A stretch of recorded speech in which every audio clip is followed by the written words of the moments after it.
নিরামিষ একটা সবজি বানাবো। এখানে রয়েছে আলু, চিচিঙ্গা, কুমড়ো, তারপরে রয়েছে বিনস, বরবটি, এটা হচ্ছে গাজর, সব দিয়ে একটা নিরামিষ সবজি বানাবো। কড়াইতে তেল দিয়ে দিয়েছি, একটা তেজপাতা দিয়ে দিলাম, 5 ফোড়ন দিয়ে দিচ্ছি, একটা শুকনো লঙ্কা দিয়ে দিলাম। ফোড়নটা ভাজা ভাজা হয়ে গেছে, আগে আলুটা দিয়ে দিচ্ছি। আলুর ওপরে একটু হলুদের গুঁড়ো দিয়ে দিলাম, অল্প লবণ দিয়ে দিচ্ছি, একটু নাড়াচাড়া করে নিয়ে এবার সবজিগুলো সব দিয়ে দেবো। সবজিগুলো দেখো সব দিয়ে দিলাম, সবজিগুলো সব দিয়ে দিচ্ছি। এবার সবজিগুলো ভালো করে ভাজা ভাজা করে নেব। সবজিটা দেখো ভালো করে ভাজা ভাজা হয়ে গেছে। সবজিটা করতে বেশি কিছু লাগে না, ভাত রুটি সব কিছুর সাথেই খাওয়া যায়। এবার একটু আদা জিরে বাটা দিয়ে দিচ্ছি, 1 চামচ হলুদের গুঁড়ো দিয়ে দিলাম, 1 চামচ ঝাল লঙ্কার গুঁড়ো দিয়ে দিলাম।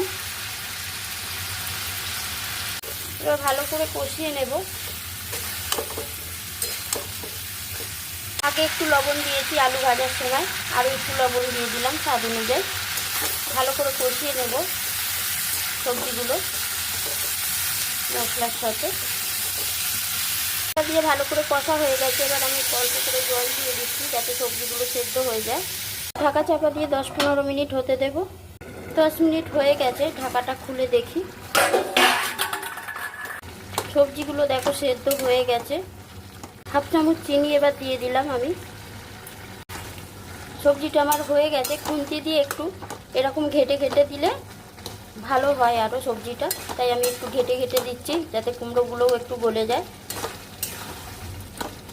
নিরামিষ 5 মিশালি সবজি একদম হয়ে গেছে, রেডি।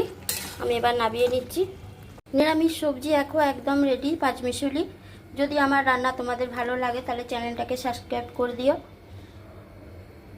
তো পুরো রেসিপিটা দেখার জন্য আপনাদের কাছে অনুরোধ রইল, পুরো রেসিপিটা একটু দেখবেন।